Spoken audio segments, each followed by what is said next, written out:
Ito ang mundong kinagisnan ko.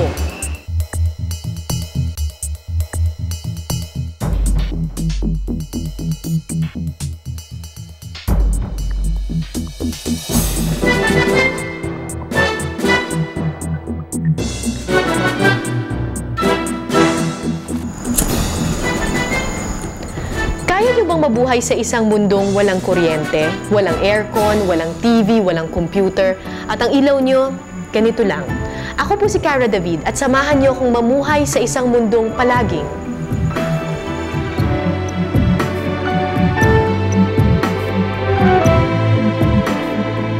Sinong makakalimot ng mag-blackout ang buong Luzon dahil sa ilang dikyang sumiksik sa planta ng Napocor, 9 na oras na nabalot sa kadiliman at katahimikan ng Luzon. Sa takot may naghinala pa nga ng kudeta.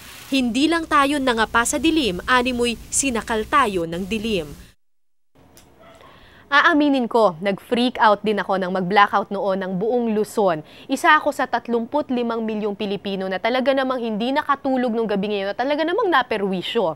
Inisip ko nga noon, imposible sigurong mabuhay sa isang mundong walang ilaw at kuryente. Pero alam nyo, nagbago ang pananaw kong ito nang matanggap ko ang sulat na ito. Isang sulat mula kay Rosalie ng Little Baguio, Mindoro Oriental. Isang sulat na tatawagin kong Sulat Mula sa Dilim. Ako po ay teacher sa Little Baguio Elementary School. 25 kilometro po ang layo nito sa bayan. Dito po ay walang kuryente at umaasa lang kami sa liwanag ng iisang gasera na aandap-andap. Ma'am Cara, ang hinihiling ko po sana ay isang lamparang degaas para sa mga bata. Mapagbigyan niyo po sana ako.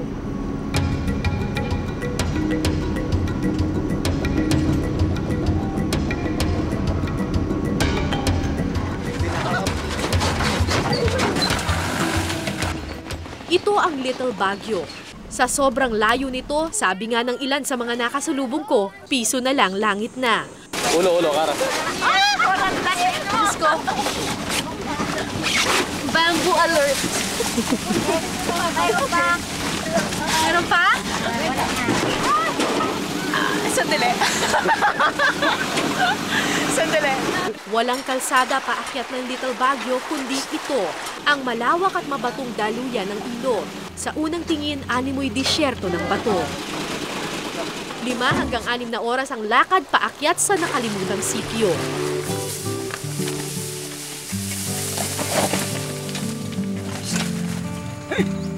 Ito ang kalbaryo linggo-linggo ni Wilmerito, co-teacher ni Rosalie sa Little Baguio Elementary School. Isang taon pa lang siyang teacher sa Little Baguio at minsan gusto na niyang sumuko. Hanggang kailan ka magsasakripisyon, maglalakad ng 11 kilometro para makapagturo sa Little Baguio? Pre, hanggat kailangan ako ng mga bata, kung talaga yun ang nakasign sa akin, magtagal ako doon, tatanggapin ko. Alas 8 na nang makarating ako sa Little Baguio, sinalubong ako ni Teacher Rosalie mula sa dilim. Hello, good evening. Nakarating ka sa aming school. Ikaw si Sally? Yeah. Ako si Cara. Hello. Diyos ko, napakalayo dito. Bagamat maaliwalas ang pagtanggap sa amin ng mga taga Little Baguio, hindi nito inalis ang takot ko sa paligid. Isa lang ang naitanong ko sa sarili ko noon, kakayanin ko kaya ang dilim sa Little Baguio? Lumabas ang lahat ng takot ko sa aking unang gabi sa Little Baguio. Ang kagubatan ng Little Baguio ay tahanan ng mga limatik o maliliit na lintang sumisip-sip ng dugo. Hindi ko malilimutan ang takot ko sa mga lintang sing-itim ng gabi. Bukod sa mga maliliit na kapitbahay sa dilim, nandyan din ang kwento-kwento ng mga aswang na kung tawagin nila amadaol at balagis, isang asong nangangain daw ng tao. Ang mga halimaw na ito ang dahilan kaya napilitan ng mga taga Little Baguio na magsama-sama sa kung saan man may liwanag.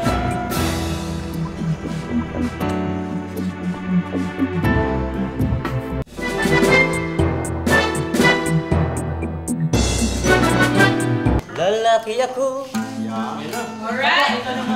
na isang makasalanan. Isang gasera para sa isang pamilya. Tatatlo lang ang may Aladdin o Petromax sa buong komunidad. Ito ang kanilang mundo. Mundong tila mas mahaba pa sa araw ang gabi. Ito ang tinatawag nilang moron dito sa Little Baguio. Kung sa atin sa syudad ang nagdidikta ng ating oras ay yung mga TV shows, yung radyo, ang ating mga orasan, dito sa Little Baguio, itong moron na ito ang nagdidikta kung gaano kahaba ang kanilang gabi. Pag naubos na yung gaas sa moron, oras na para matulog. Morning! Talaga, nagkakape. Ako nananaginip pa ako eh. Noong oras na ba? Pinakamaagang gumising ang mga bata. Alas 4 ng umaga, imbis na maglaro o maghanda para sa eskwela, nagtatrabaho na sa bukid ang mga bata.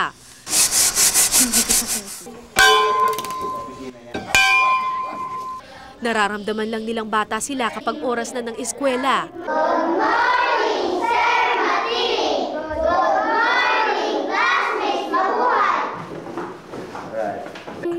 Ito ang kanilang paraiso. Paraiso kung saan libre silang maglaro, mag-aral at mangarap.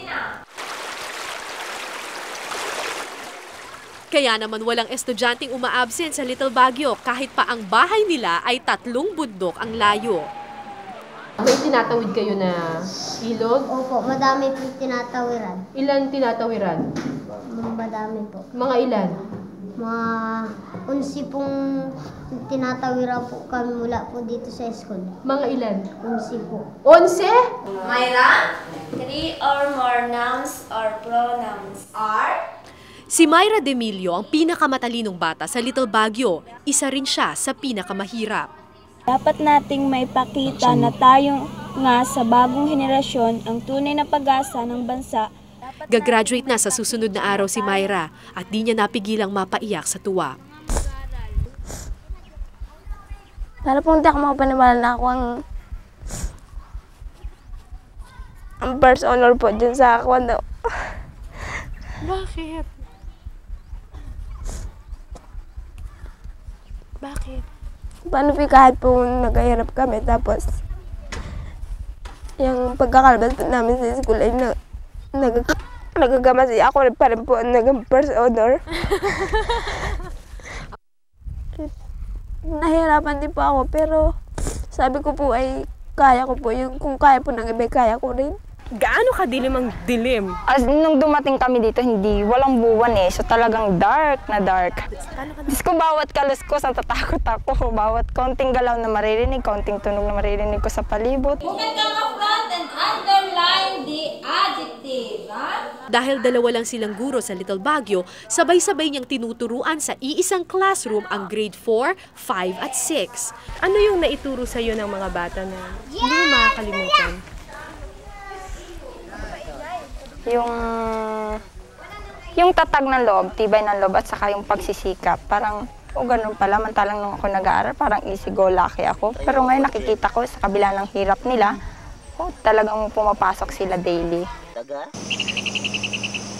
Gabi lang ang oras ng mga bata para mag-aral. Hindi daw nila ito magawa sa kanilang bahay dahil pag-uwi nila, ubos na ang gaas ng moron.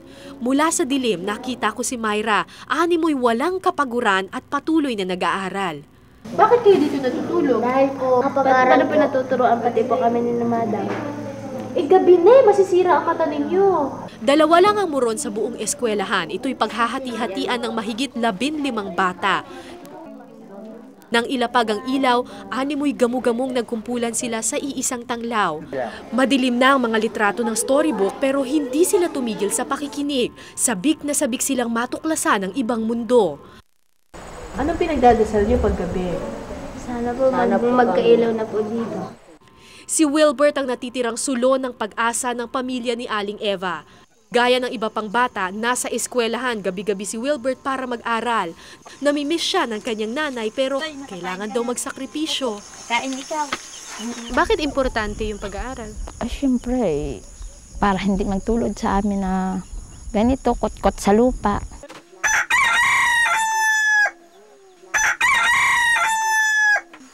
Pito ang anak ni Aling Eva, hindi sapat ang kita sa pagkakaingin. Kaya araw-araw, gabi ang kanilang kanin, gabi rin ang kanilang ulam. Mas nararamdaman ang hirap kapag kumakapit na ang dilim. Madalas walang pambili ng gaas sina Aling Eva, kaya pati tsinelas ng anak, sinunog na lang niya para lang magkaningas. Nung Mahirap puntahan to. At pangalawa, maliit lang naman ang pondo ng barangay para dito. Kaya sa panig ng gobyerno, kung wala rin mag-i-initiate sa mga officials, mahirap maabot ito ng serbisyo. May problema rin ng mga tao dito. Wala namang sulat man lang na ipinaabot dito na ganito ang sitwasyon namin. Ang kailangan, mamasyal muna ang mayor. Pero kayo po ay nakapasyal na sa Little Baguio? Oo naman. Last election. Tanggap na nilang di sila mabibiyayaan ng ilaw, pero dalangin nila, sana kahit ang mga bata man lang. Ano una niyong bibilin kung sakaling magkaroon kayo ng kuryente? Yun ang tanong. Kahit nga pagkain ay wala kami. Paano yun?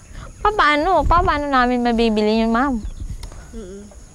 Kaya hindi ako nangangarap ng lampas sa aming kinikita, sa aming hanap buhay.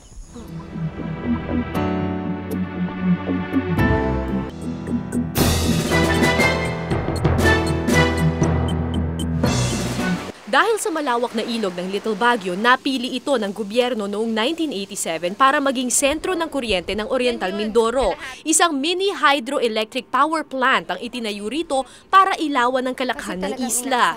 Talagang yan ang pinagsisikapan namin, kaya kami nagpapakahirap. Talagang inaasahan namin na ito talaga yung tunay na makakatulong sa amin. Ganito sana ang magiging itsura ng naturang mini hydropower plant. Ang malakas na agos ng ilog ang gagamitin para magpaikot ng makinang lilikha ng kuryente. Binisita ko ang powerhouse ng mini hydro plant at napag-alamang 60% pala ng naturang proyekto ay tapos na. Ang problema, hindi natapos o sadyang di tinapos ang trabaho. 47 million pesos ang inutang ng gobyerno sa China para lang mapondohan ang proyektong ito. Utang na ating binayaran, utang na sinayang lang. Nilamon na ng talahiba ng pag-asa ng Little Baguio. Ay, ba't kinain mo na? Nakainin ka na?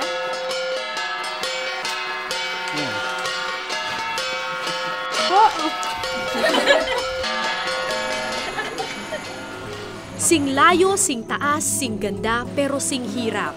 Tulad ng sitio Little Baguio sa Mindoro Oriental, wala ring ilaw noon sa Barangay Abatan, Hungduan, Ifugao. Ilang dekada ring nagtiis sa dilim ang mga taga-Abatan, pero likas na arkitekto at inventor ang mga Ifugao at hanggang ngayon buhay ang katutubong talinong ito sa katauhan ni Mang Luis. High school lang ang tinapos ni Mang Luis, pero di ba may kasibihan, necessity is the mother of all inventions. Yung bahay ko ay madilim. Bahay namin madilim. Yung gas ang ginagamit namin, dumi ang ilong. Gamit ang enerhiya mula sa ilog, nag-imbento ng turbine at makina si Mang Luis na mula sa scrap metal. Resulta, isang 3 kilowatt micro hydroelectric power plant. Nagtagumpay si Mang Luis sa pag-iilaw ng ilang mga bahay sa kanyang paligid, pero alam niyang marami pang Ifugao ang nasa dilim, kaya inilapit niya ito sa gobyerno. Pero tinanong ko sa mayor namin, siyempre indifferent siya, walang idea. Natupad ang pangarap ng mga taga-Abatan nang bumalik sa Ifugao si Jovel Ananayo, anak ng isang katutubong manggagamot o Mumbaki. Nakapag-aral si Jovel sa UP, pero kahit kailan hindi siya nakalimot sa kanyang pinanggalingan. Ang sarap bumalik. After going out studying, masarap po na bumalik sa place mo because alam mo na dito talaga mas nangangailangan ng tulong. Si Jovel ay miyembro ng Philippine Rural Reconstruction Movement o PRRM, isang NGO na tumutulong sa mga mahihirap na barangay sa Kanayunan. Taong 1998 nang magtungo ang PRRM sa Abatan, tinutour nila ang isang grupo ng mga Hapon. Ang Hungduan Rice Terraces kasi kung saan matatagpuan ang Abatan ay kilala bilang last stand ni General Yamashita. Naniniwala ang ilang mga Hapon na dito matatagpuan ang kanilang mga ninuno, kaya gusto nilang tulungan ang mga Ifugao. 600,000 pesos ang donasyong ibinigay ng mga Hapon para pondohan ang imbensyon ni Mang Luis sa Abatan. Mismong mga tao ang gumawa ng naturang micro-hydropower plant. Bata, matanda, babae at lalaki, nagbuhat ng simento, nag-assemble ng mga makina at tubo. At pagkatapos ng isang taon,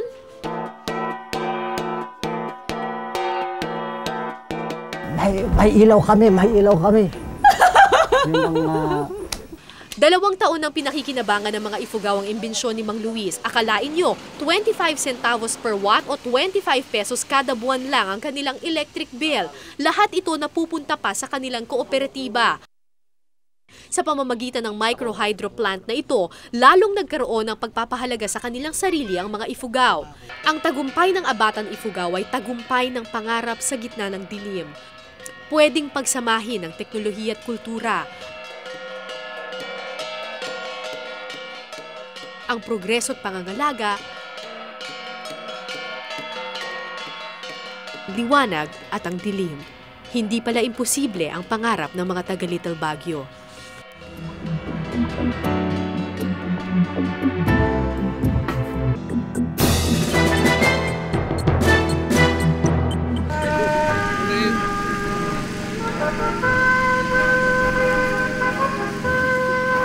Higit sa Pasko, ito ang isa sa pinaka-importanting araw para sa mga taga Little Baguio.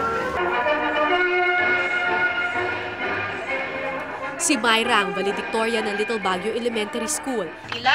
Kinuha akong maging guest speaker sa graduation nila Myra. Nagkaroon ako ng pagkakataon na makausap ang buong komunidad. Gandang hapon sa lahat ng mga official. Palagi niyong sinasabi sa akin, mahirap lang kami. Pero alam niyo, mas mayaman pa kayo kesa sa akin. Mayaman kayo sa tanawin, sa kultura, higit sa lahat sa tao at sa pangarap. Hindi ko malilimutan ang mga harana sa gabi, ang ating mga bugtungan, ang mga alitap-tap, bayanihan, ang kasimplehan at pagkatotoo ng mga taga Little Baguio. Mga bagay na tila nakalimutan na namin sa syudad. Minsan nga iniisip ko, mas maliwanag pa ang buhay sa Little Baguio kesa sa syudad. Kaya sa inyo mga munting alitap-tap ng Little Baguio, maraming salamat. Basta alagaan niyo yung anak niyo. Basta talagang alagaan ko sila. Mga anak ko.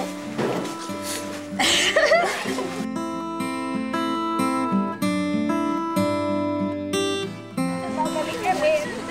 Sus! Batang ire! Ay, mamaya ka. Ha? Hindi nagka, ha? Sus! Sa tuwing magbubukas ako ng TV, sa tuwing sasakay ng MRT, maaalala ko sila. Si Rosalie, si Wilmer, si Eva, at si Myra. Maaalala ko hindi ang dilim, pero ang liwanag na itinuro nila sa akin.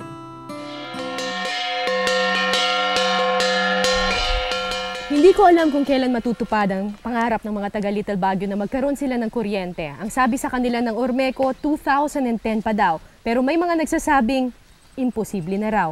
Pero alam nyo, sa tuwing nakikita ko yung rice terraces ng Ifugao, naiisip ko na ang tagumpay ng Abatan Ifugao na ilawan ng kanilang sarili ay patunay lamang na kung may determinasyon ng mga tao at kung may political will ang gobyerno, kayang-kayang ilawan ang lahat ng sitio. Sing taas man ito ng Abatan Ifugao o sing layo man ng Little Baguio, Mindoro Oriental. Karapatan po ng lahat ng tao, mahirap man o mayaman na magkaroon ng kuryente.